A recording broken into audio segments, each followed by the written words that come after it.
Everything rises and falls on leadership. The ability to lead well is fueled by living your cause and purpose. This podcast will equip you with the tools to do just that. Live and lead with cause and purpose. And now, author of the book, The Anatomy of Leadership, and our host, Chris Comeaux. I am super excited today. Our guest is Reid. He is the author of Healing of America, which was a New York Times bestseller. He's also been author of many books, many articles. Welcome. It is so good to have you.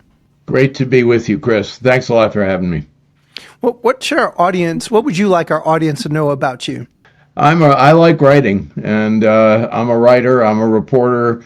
I was a reporter for the Washington Post and National Public Radio. I've made a bunch of movies for PBS, and basically I'm a freelance writer. I write for anybody who will pay me to write something, and I really like the writing. So I've always felt lucky that people are paying me to do what I really like to do. Well, I was trying to think I'm almost positive it was Christy Whitney, who was the longtime CEO of what's now Hope West and Grand Junction, Colorado. I think she was the original person who recommended your book to me. And I just devoured it the first time I read. And I was sharing with you, we're in the green room. I had a sabbatical last year in 2024. And there's a lot of big questions I want to wrestle with, like what's my cause and purpose and long term. But one of the books that was on my reading list was to go back and reread The Healing of America. And there's something about reading it the second time. Maybe I'm just more mature thinking about some of the macro issues that spill over into healthcare. One of my first mentors said, Chris, hospice is at the tail end of healthcare, and you know what rolls downhill. It's kind of his way of saying, we're at a pretty critical juncture here in this whole healthcare continuum. And I have to tell you, so when I read it over sabbatical, I thought, I need to reach out to TR. Never met him. And you were so gracious to respond. So I am so excited that you agreed to be on this podcast and to talk about this book and what you learned during your research. So why don't we go there? You've traveled all over the world. So there may be some listeners that aren't familiar with your book, but you traveled all over the world to research just different healthcare systems in other countries. Can you talk about what you learned in those travels and maybe what even brought you to write the book? So here's what happened. We have several kids, and my youngest daughter, Willa, had a condition called otitis media, and this means she gets earaches. She gets ear infections. And the treatment for this is totally standard and always works. So Willa wakes up and she has an earache. We go to the pediatrician. The doctor looks in her ear and says, oh yeah, you have an ear infection. She says, I'm going to give you a shot of penicillin and it'll go away. And sure enough, it always worked. And in America, when Willa was a child, is 25 years ago, this cost $120, $140 a visit. Sometimes the insurance paid, sometimes the insurance company found an excuse not to pay. Anyway, we then moved to Japan when Willa was 5 years old, and sure enough, 2 weeks in, Willa woke up with an earache. We didn't know what to do, so we went to the nearest pediatrician, and the doctor in Japan looked in her ear. She said, oh, she has an ear infection. She said, I think I'll give her a penicillin shot. She gave her a penicillin shot. Willa got better, and guess what? This cost 1,500 yen, $14. And I'm thinking, wait a minute, how can they give me the same care, effective care, kind doctor for a tenth of what I paid in the United States? Then we moved to Britain. I was a foreign correspondent, and we moved to London. And another one of my daughters was in a place called Camden Town. This is a rundown section of London. It's where Tiny Tim lived in A Christmas Carol. And Katie was over there, and she saw this secondhand jewelry store, and they had earrings for sale for like £5. And we had not allowed our girls to have pierced earrings, but anyway, she went ahead and bought these 5-pound earrings, but her ears weren't pierced. And so the woman in this jewelry store says, oh, no problem, mate. I can handle it. Punch, punch, pierce your ears. And Katie came home with these new gold earrings. And guess what? The next morning she woke up and her ear was swollen, painful, oozing pus. It was badly infected. We didn't know what to do. We got in one of those big black London cabs, and I showed the cab driver my daughter's ear. I said, "What do I?" "No problem, mate, no problem." And he took us to St. Mary's Hospital. This is a big hospital right down the street from Paddington Station in London, where Paddington Bear lived. And this, like many, they don't spend any money on physical plant in Britain. It's a run-down red brick shack kind of place. It didn't look very promising, but when you walk in the front door of St. Mary's Hospital, there's a plaque, and it says, "In this hospital in 1927, Sir Alexander Fleming discovered penicillin." And that made us feel a little better about the whole thing. Anyway, so we went to what's called the casualty ward. That's the ER in a British hospital. And the nurse there took one look at our family and figured out that Katie was the person who needed help. Took her in a room. A doctor pierced the puncture, cleaned her ear. She came out beaming. She was cured. You know, the system had taken care of this health problem. So I went over to the nurse and got out my checkbook, and here's what she said. She said, "Oh, no, no, no, no, no, no. You may put away your checks. You Yanks don't seem to understand. We do it differently here. You don't pay for health care in Britain. You pay through taxes, but you don't pay at the doctor's office at the hospital." So I'm thinking, gee, these are better ways to organize health care than what we're stuck with in the United States. And so that's why I wrote a book where I went around the world talking to doctors in several developed and a few developing countries. And what I found was all the other countries like us, they're industrialized, advanced, high-tech countries. All of them provide better health care. They cover everybody. They have better health outcomes, longer life expectancy, better recovery rates from disease or injury, and they spend about half as much as we do. So that's why I wrote the book. What can the United States learn from these other countries about how to fix our healthcare system? What are some of those maybe principles that you stumbled upon that we could apply to the healthcare system? And I also just the two chapters, because I kept asking myself, how could we adopt this? And the Japan and Germany seem to be the flavor that might be the most palatable to Americans. You might disagree now. It's been a bit since you wrote the book. But what were the elements that you saw across all of them? But maybe if you could speak to those in particular, if you think that they're still maybe our two greatest learning lessons as far as those two particular countries. Yeah, I used to think like you that Japan and Germany were the right models for the United States. I'll explain why in a minute. I don't feel that anymore.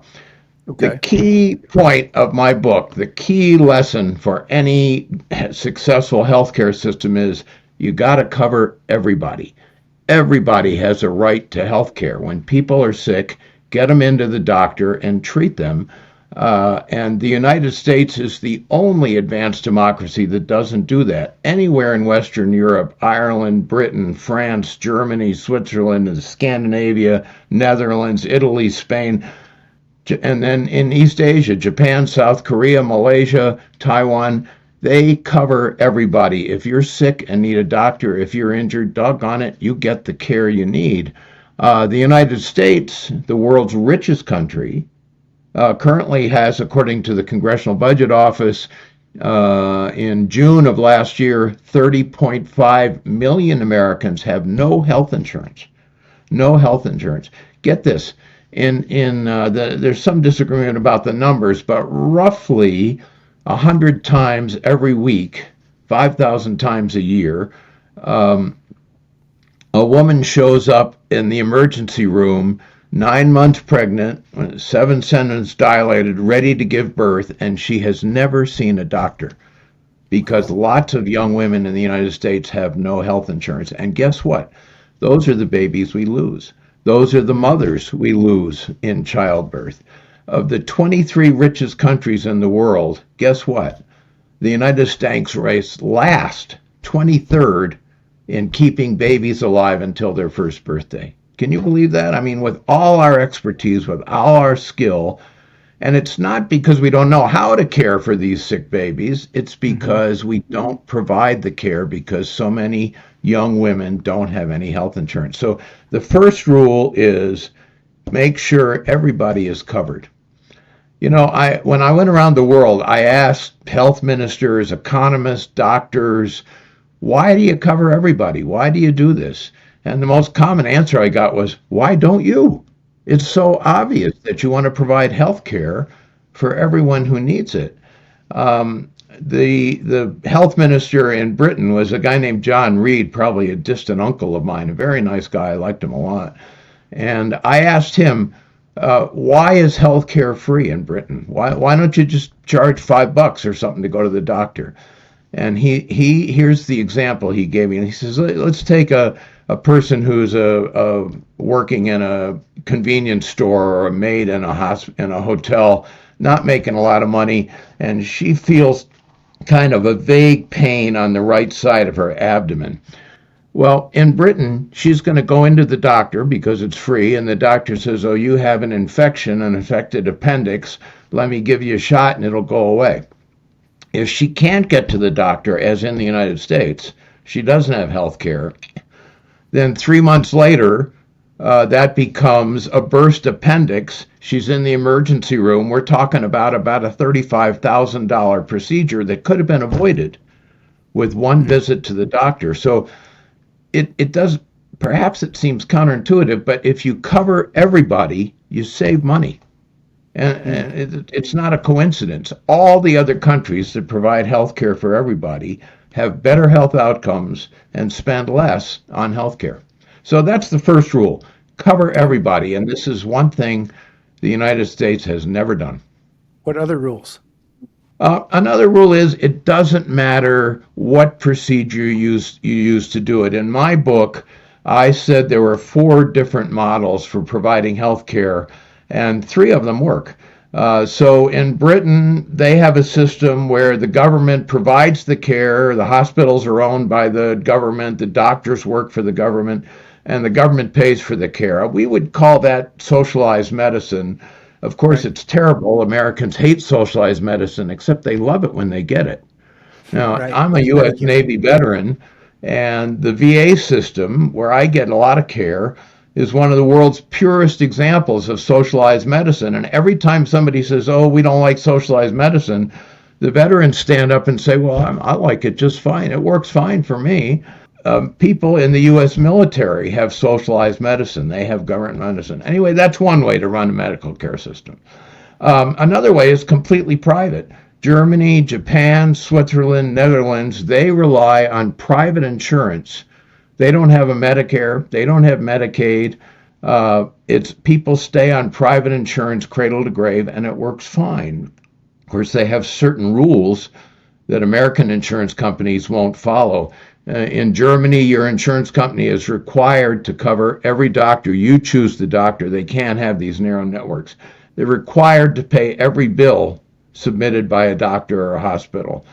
They can't turn you down because you were sick once.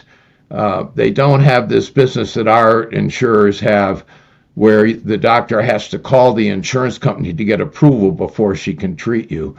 If the doctor wants to provide the care, the insurer has to pay. So private insurance can work.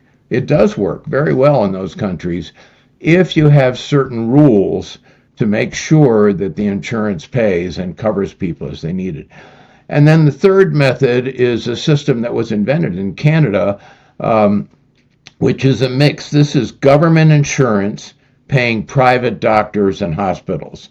This was invented in Canada in the 1940s. As I talk about in my book, Tommy Douglas was the governor of Saskatchewan. And he invented this system where everybody pays a tax into the government, and then the government insurance system pays the doctor. And in 1940, when Tommy Douglas invented this system, he came up with a name for it. And you know what he called it? He called it Medicare. Medicare.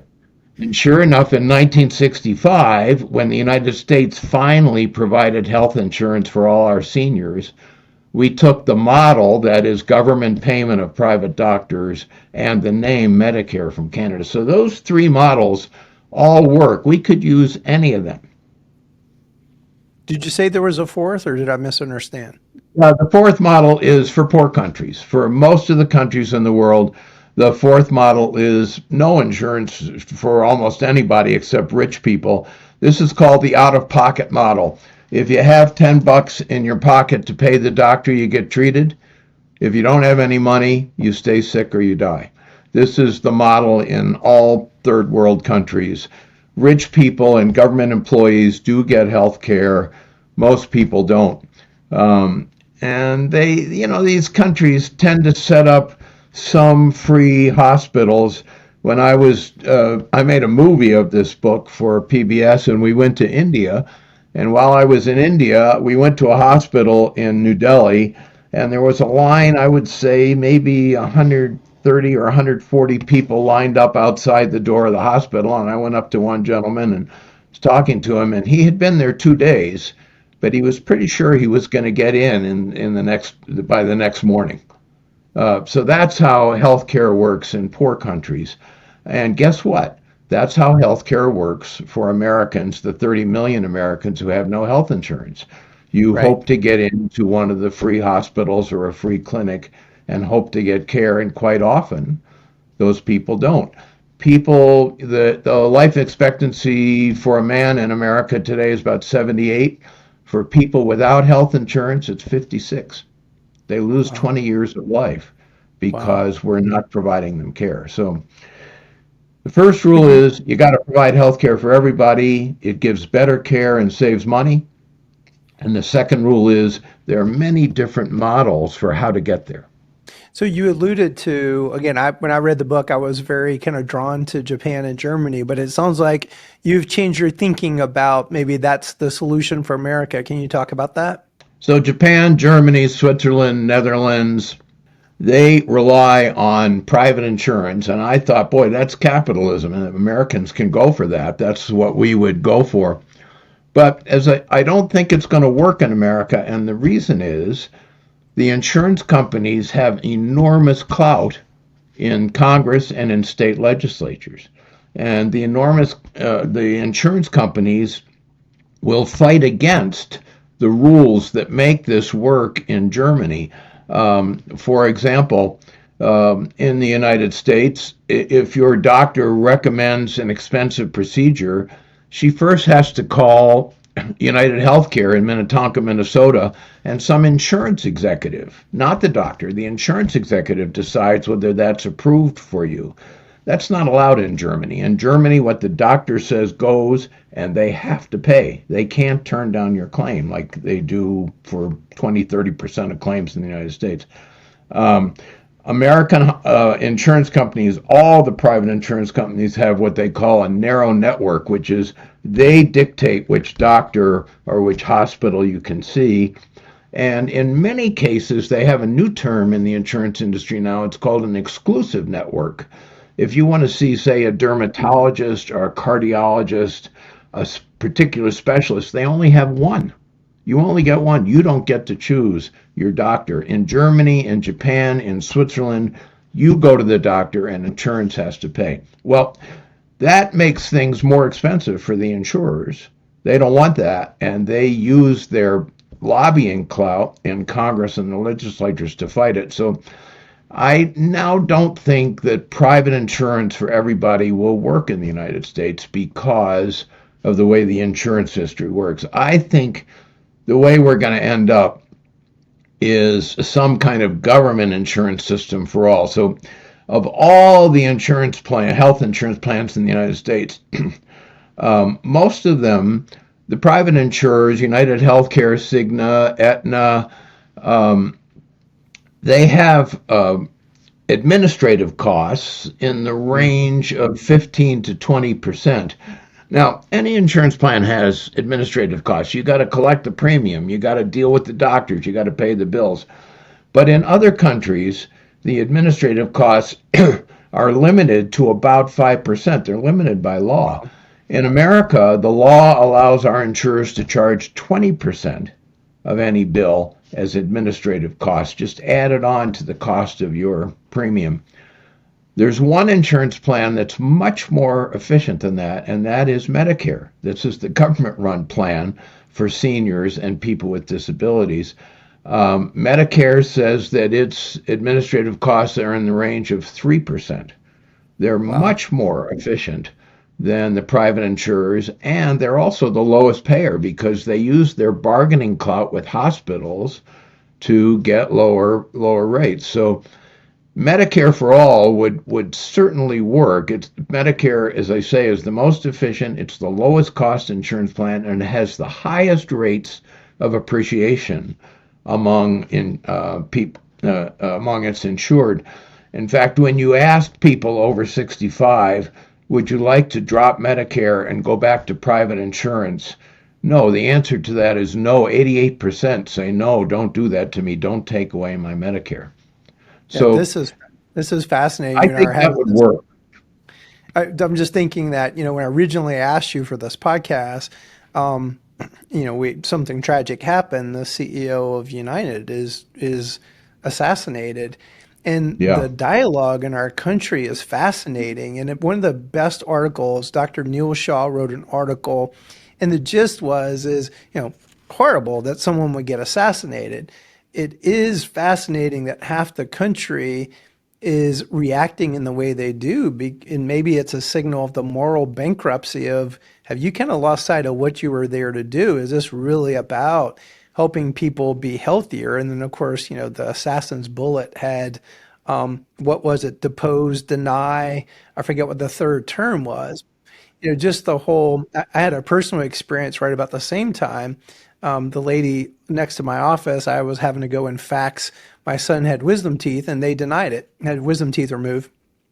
And she goes, hey, can I fax that for you? I'm like, that's wonderful. I'm doing it. It's an appeal, so it's personal. I feel like I need to do it. And we get to talking. She goes, they denied mine too. And I'm like, well, do you know you can fight that? No. And she was just going to pay thousands. And how many people are like that? And that's exactly the strategy. Why do they actually do the denials? Is most people won't fight it. And then that has nothing to do with healthcare, nothing to do with whatever. And actually, it's funny you mentioned that. I've got page 232 of your paperback version under myth number 3. America's for-profit healthcare insurance have the highest administrative costs in the world. And then you quote it about the 20 cents. I did not know about Medicare at 3 cents. And it definitely seems like that's definitely part of what's wrong. There's major dollars that are not adding value.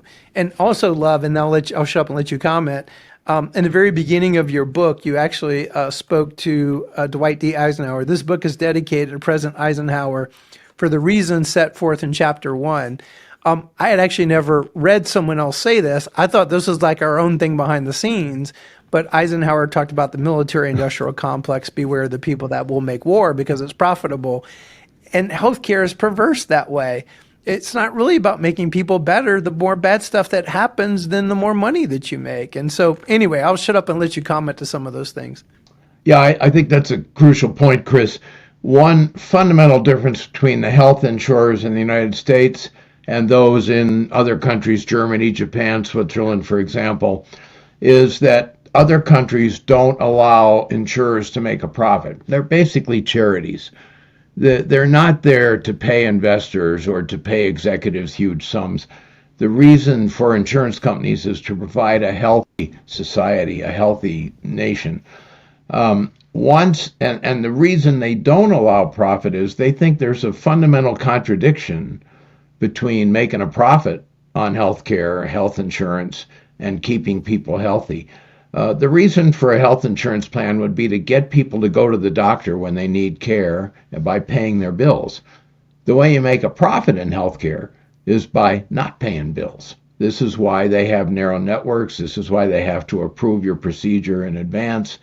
And so it's really that fundamental difference between charity health insurance in Germany, Japan, Switzerland, Netherlands, versus for-profit health insurance. Once you have to make a profit in health insurance, then you adopt all the tactics that make people hate their insurance company. Yeah, that is very well said. Well, it's also fascinating the time. So this show will be airing in the early spring of 25. When your book first came out, Obamacare was being enacted, and now here we are with a possible sea change window of opportunity in DC. So if you were king for a day and you could change the American healthcare system, how would you do it? I feel like you've kind of alluded to it, but if you were king for a day, and then also I'd love for you to talk about, do you think there is that window possibly this year? Well, here's the thing. Our newly elected president, Donald Trump, has said in all three of his campaigns that we should provide health care for everybody. He realizes that we have tens of millions of people with no health insurance and that this adds to costs. It doesn't save money and it makes our overall national health worse. So he's said that. He's never come up with a plan to make it work. But he realizes the problem. To me, that's the first step.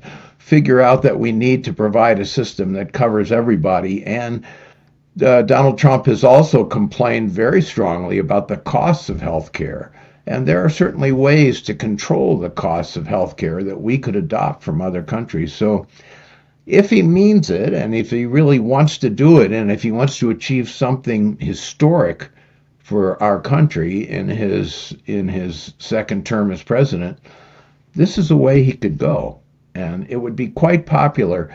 During the 2024 campaign last year, Americans were polled on health insurance, and one question was, should we provide Medicare, that is government insurance for everybody? In the Pew Research Institute poll, 58% said yes. So it would be a popular step, and it would be a valuable step for our country. It would improve our health and save money. So yeah, maybe I'm kind of hoping that the new administration will take this on. Well, you have spent a lot of your life crafting words, and so word crafting is it's a superpower. It's almost art. Do you think the term Medicare for all is the right framing, or is there a different framing with the same concept? No, that's not the right term. It's the right concept. An efficient government-run health insurance system with lower costs for everybody, so that everybody gets the same care, is the way to go. But Medicare for all is tainted. It sounds like socialism to people. So Yeah. no, we need a plan called AmeriCare or Unicare I or love that. US Care or something like that. We need a new name, AmeriCare, and not the same name that Canada uses. And but a plan like that, where everybody pays into a government-run, highly efficient insurance system, and then everybody is covered in the same way by that system. As I say, people, when they get on Medicare at age 65, never want to go back. If you poll Medicare people on Medicare, would you like to go back to private insurance? No, 88% say no. Thank you to our Anatomy of Leadership sponsor, Dragonfly Health. Dragonfly Health is also the title sponsor for Leadership Immersion courses. Dragonfly Health is a leading care-at-home data, technology, and service platform. With a 20-year history, Dragonfly Health uses advanced technology and robust analytics to manage durable medical equipment and pharmaceutical services as part of a single efficient solution for caregivers, patients, and their families. The company serves millions of patients annually across all 50 states. Thank you, Dragonfly Health, for all the great work that you do. I didn't tell you I was going to ask you this, but price controls, I think it was Japan, right, that had really tight price controls on the way their system worked. And as I sit here and process, you basically, Medicare has Medicare allowable, so we kind of got price controls in place. But I'd just love to hear you talk about that a little bit. Like, what role does price controls play in a system like this working, perhaps? In most other countries, somebody sets the price for a medical procedure, and the price is the same for everybody. In the United States, for example, I was on the board of the University of Colorado Medical School. We have a hospital, And in that hospital, we had a team that performed 36 hernia repairs, about 5 or 6 a day, 36 a week. It was the same team in the same room doing just about the same procedure for everybody. And guess what? We got 36 different prices because it all depended on what your insurance company was willing to pay. That just adds to the paperwork and administrative burden. When I was on the board of this medical school, we were building a brand new campus, which was kind of nice for us board members because like every 3 weeks, they opened a new building and they would cut a ribbon and we would sip wine and have hors d'oeuvres. It was quite pleasant. And there were so many new buildings on this campus, it was hard to keep track of what they were. And one day, we board members were out there and they opened a big six-story building, brand new, beautiful building. We clipped the ribbon. I was sipping wine and I said to the dean of the medical school, what are we going to treat in this building? He said, treat? We're not treating anybody here. This is the billing office. It's 75 people are there just to dig through the different insurance plans and figure out what we're going to be paid for a procedure that we did 5 times and we're paid 5. You don't need that kind of administrative costs. If prices are set so that all prices are the same, you save huge amounts of administrative costs, and that's what other countries have done. And then this leads to more efficiency. As I point out in my book, once here in Colorado, I had a growth on the back of my neck, and the doc said, oh, you better go get that looked at. So I went to get an MRI of my neck, which was fine, and the bill came, it was $1,800, about standard for that procedure. Anyway, a few months later, I was in Japan working on our movie about healthcare, and in the doctor's office, I saw an MRI machine. And I said to him, hey, if I had to get an MRI of the back of my neck, what would it cost? And he looks in his book and he says, well, that would be Ichimaen, that's $98. $98, I just paid $1,800.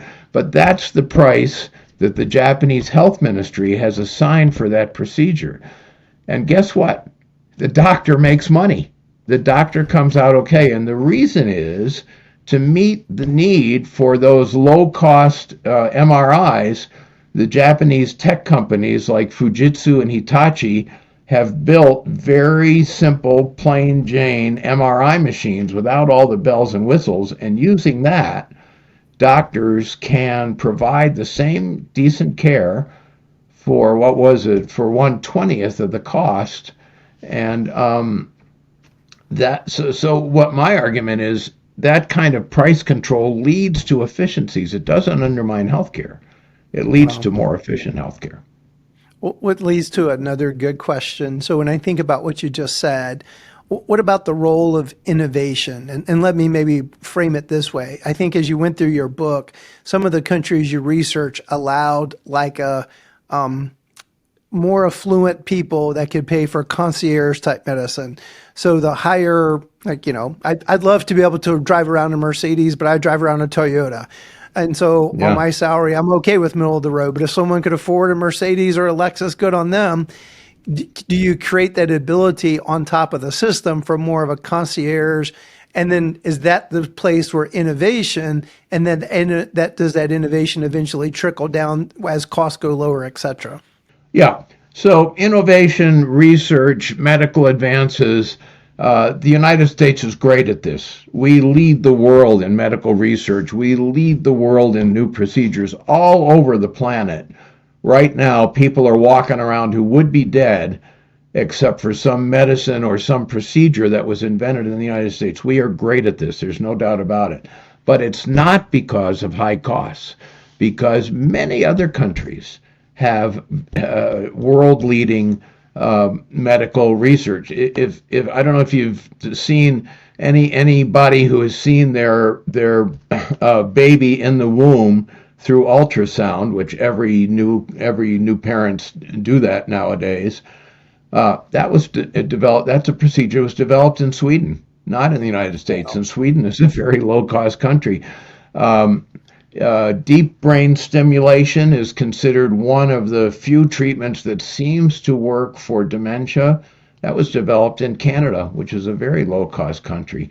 If you happen to take a statin that is an anti-cholesterol pill, like, for example, Crestor is one of the best-selling medicines in the United States. It's one of the top 10 pills every year.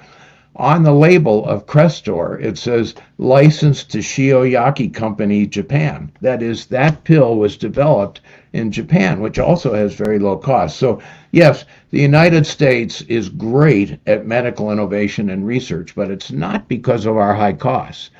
The most important new development in dentistry in the last 25 years is dental implants, where they put a whole new bridge in your mouth. That was developed in the Netherlands, which is another very low-cost country. So you don't need our high costs and our outrageous administrative costs to have good medical innovation. We do have that. We lead the world in medical research, but it's not because of our high cost burden. I'm so glad I asked you that question.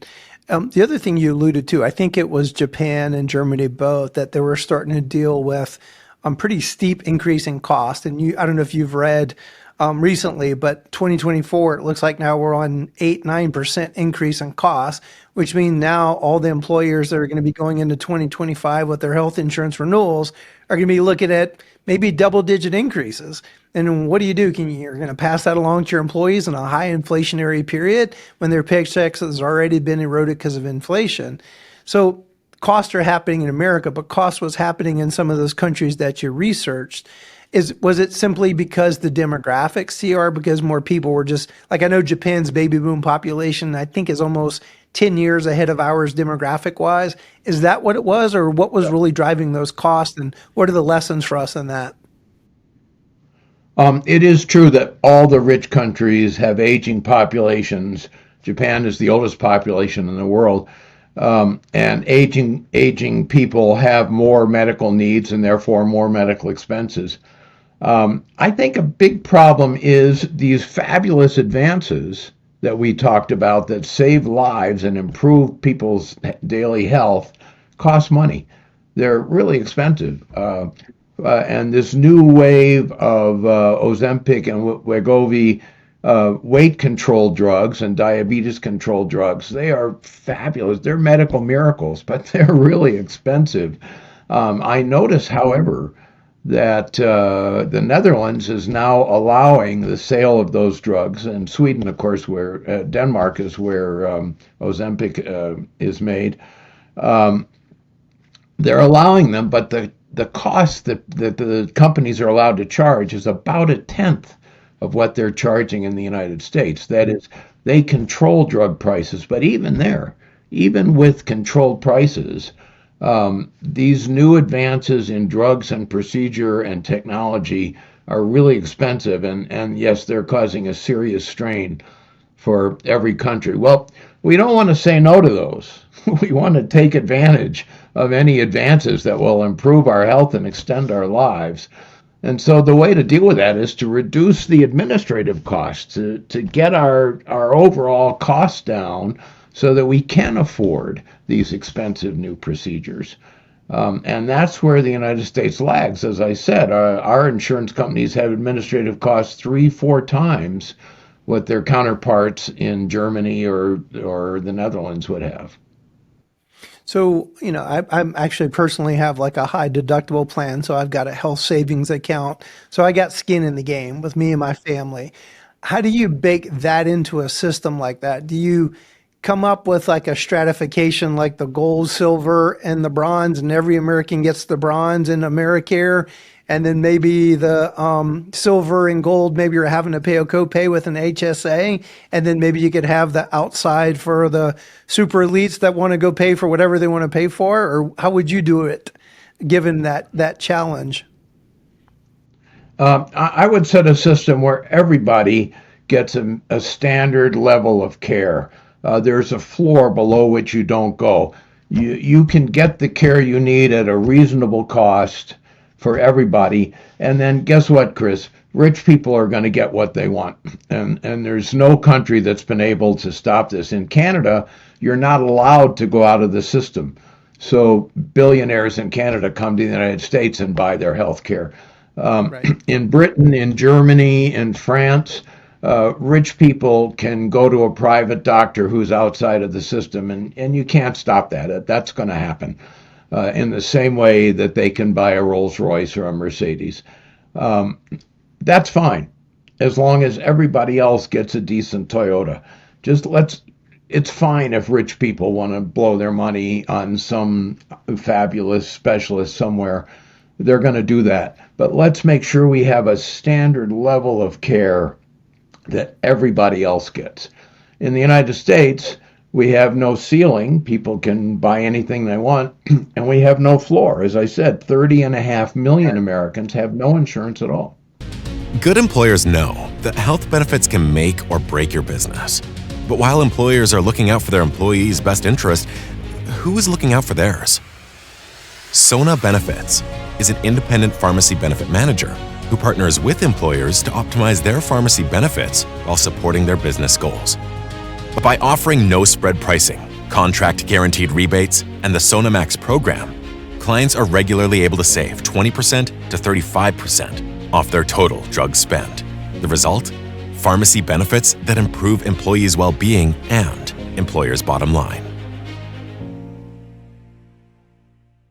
So would you create some type of, like, how do you make sure that I'm not a frequent flyer and, I'm loving this system. I'm going to get whatever I want. It's the buffet and, God, this guy keeps coming back to the buffet. You're going to put us out of business.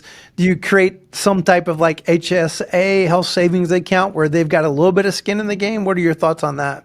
Yeah, I believe that people ought to pay for health care. So I'll give you two different points of view on this. In France, everybody has decent health insurance. The World Health Association rated France the #1 healthcare system and health system in the world. Costs are low. Their life expectancy is way longer than the United States. But they make people pay. I think currently the required payment is about 21 euros that you have to pay at the time of treatment, $24. And insurance pays about half of that back, but they insist that you pay so that you realize you're getting something of value. Mm-hmm. Across the channel in Britain, as I say, you don't pay at the point of service. Mm-hmm. You never pay the doctor. And I said to my doctor in the movie I made, it's called Sick Around the World. It's a PBS Frontline documentary. I think people can still stream it. Anyway, I say to the doctor, Dr. Badat, my family doc in Britain, I'm getting really good care here. I pay £5 for this. I pay £5. That's about $7 to come see you. And he said, if I charged £1, half the people who need to see me wouldn't come in. And then eventually we'd see them in the emergency room when their illness got very serious. So the Brits believe that making healthcare free at the point of service improves overall health because people go to the doctor at the first sign. The French kind of believe that too, but the French also believe that healthcare is a value. Healthcare is never free anywhere. Somebody's got to pay for it, and they want you to know that you should pay. I'm on the French side on this one. I think people should pay something for healthcare, $5, $20. They should recognize that there's a cost involved in keeping them healthy, but we should have a health insurance system that sees to it that those costs are low so that people will go to the doctor when they need care. So last night I was looking in your book. There's a gentleman that you referred to that he was like the go-to guy at the time you wrote the book. I think it may have been Singapore that was literally they had kind of a blank canvas, and it may have been Switzerland at the time that was redesigning their system. Who is that gentleman, and is he still around? Yeah, that's Professor William Hsiao, HSIAO, Bill Hsiao at the Harvard School of Public Health. He has designed healthcare systems for about 20 countries, and he's still on it. As not recently, the health minister of Ethiopia asked me if I might help them design a better healthcare system, and I referred him to Bill Hsiao, and he's going to go over there and help. So yeah, Bill is still doing this. Incidentally, on this question of pay or no pay, Bill Hsiao is kind of on my side. He believes that people should have to pay for healthcare, but not much. So the system that he designed in Taiwan required at the time he set it up, if you went to visit your family doctor, you had to pay, are you ready for this? $2 to go see the doctor. Wow. I'm on your side. I do think you should pay. Yeah, exactly. I think, and I totally, one of my mentors said, if you give it for free, people won't value it. And so I do believe that's kind of in the American ethos. If I'm getting it for free, I'm not going to value it. So having some skin in the game, I think, is wise. There probably is a whole study of what's that exact level, is the right level, is probably an interesting thought process. Well, a couple of last questions. You've been awesome. And again, I'm so glad I reached out to you. What about hospice and palliative care? Obviously, our listeners are more in this realm. And so where do you think that if there is a possible sea change, any opinions about how hospice and palliative care should play into that potential sea change in healthcare? It's not an area I know much about. I think people I know who've gone to hospice, it's an excellent way to end your life if you know you're about to die. Rather than go through extraordinary measures to try to extend it for a few weeks. Hospice is a way to face the fact that we're all going to die, and they make it as comfortable as possible. I'm all for hospice, but how that fits into a healthcare system, I don't know. Some people, some advocates of universal healthcare, care for everybody, think that we should provide long-term care for everybody. Long-term care, it's for old people like me, and it's very expensive. It's I have home long-term care insurance, and it's about 3 times the cost of my Medicare premium. It's expensive. So I think those are, those are Cadillac, those are gravy that would be nice to provide, but are not an essential element. What we need to provide is a basic level of health care for everyone in the United States at a price they can afford, and with access to the doctors that they get to choose.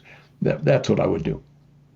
Well, so just real quick then, since you said it that way, I'm personally biased. I've got 30 years in hospice. I think we're one of the most brilliant models of healthcare, Medicare designed.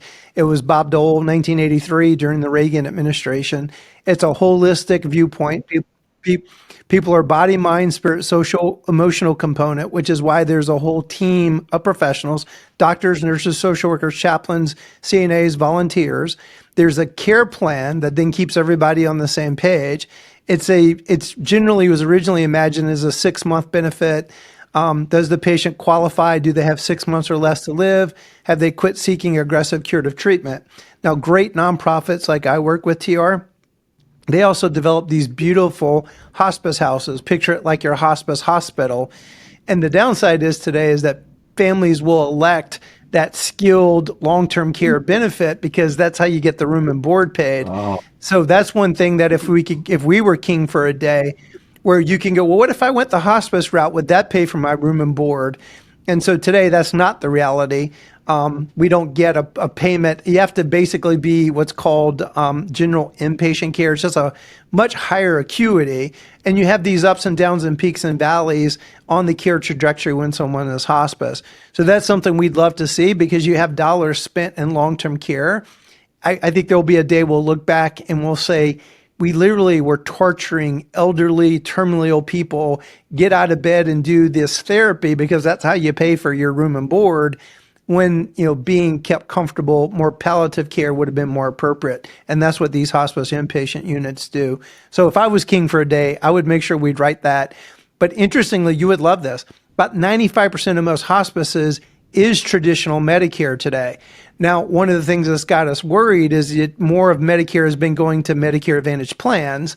And therein lies our concern of the future. Now we're dealing with the deny, depose, and then we're barely getting paid what we're getting paid before. And that's one of the things that we're debating quite a bit right now within where do things go in the future, et cetera. So I love your Americare. That's really interesting, Chris. Yeah, I see the virtue of a hospice. Glad to know you've been working on it. That's good for you to do. Yeah, and there's lots of data. And I think if I remember Christy Whitney shared with me, I think you were doing a Dartmouth Atlas talk at the time, and you're about, the Dartmouth Atlas was a great data point. Great communities that have wonderful programs like Hope West and Grand Junction, where I grew up in hospice, Four Seasons in the Asheville, North Carolina area. If you look at the total spend, when you get hospice and palliative care, you get a better care at the right place at the right time, and you actually decrease the trajectory of that one more MRI or one more line of chemo. And it's paradoxical because, obviously patients die in hospice. And if you get a good length of stay, like at least 90 days, you actually get good satisfaction. Even though the patient dies, the family feels like they were part of the care. You have less grief on the back end. It's just a beautiful model of care. But obviously I'm pretty biased. I agree with that. I think you got that right. Yes. Well, final thoughts. Again, TR, you've been great, and I do hope that you get to be king for the day, that you get the right ears of the people, and maybe I love AmeriCare. I'm taking that. I'm going to repeat that over and over again because I think that's actually brilliant framing. So any final thoughts for our listeners? These are hospice, palliative care leaders. Anything you'd like to share with them? Yeah. How are we going to get to universal health care in the United States? We need to provide health care for everybody at a reasonable cost. We can do this. We're the world's richest, most innovative country.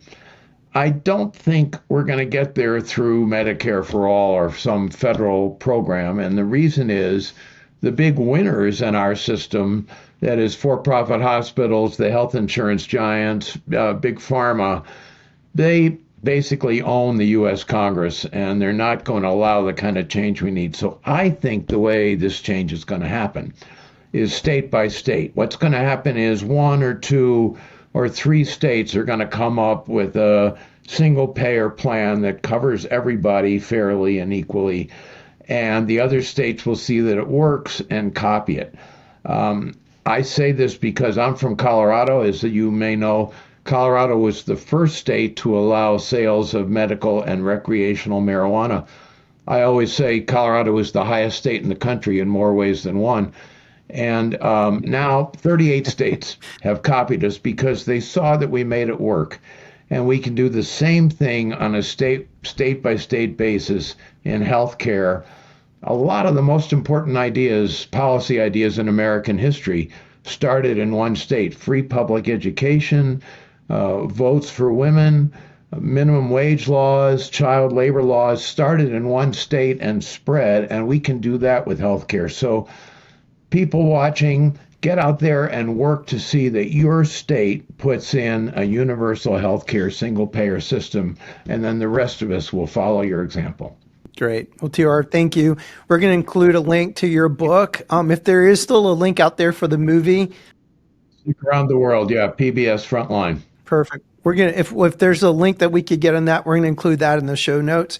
To our listeners, we appreciate you. Thanks for listening to TCN Talks. This is a great listen. Pass this one around, especially if you know legislators, people of influence. Certainly hospice and palliative care leaders use this as a great resource. We do this show in service to you. These are fascinating times we live. 2025, one of our board members said it's going to be predictably unpredictable. I think that's actually a pretty good quote. Right. So I think we're in for an interesting ride this year. And yeah, and with the increased healthcare costs, while it might have not been number one or the top 5 issues in the election, with these costs, I think it's going to rise to the top pretty quickly. And as we always do, ask you to subscribe to the show. That way you always know any episode of TCN Talks. And I always want to leave you with a quote. I ran this one past TR. I think you'd appreciate it because it's a early journalist in our country, Thomas Paine. These are the times that try men's souls. The summer soldier and the sunshine patriot will, in the crisis, shrink from the service of his country. But he that stands it now deserves the love and thanks of men and women. Tyranny like hell is not easily conquered, yet we have this consolation with us. The harder the conflict, the more glorious the triumph. What we obtain too cheap, we esteem too lightly. 'Tis dearness only that gives everything its value, and heaven knows how to put a proper price upon its goods. And it would be strange indeed if so celestial an article as freedom should not be highly rated, and we'll pin healthcare as well. Thanks for listening to TCN Talks.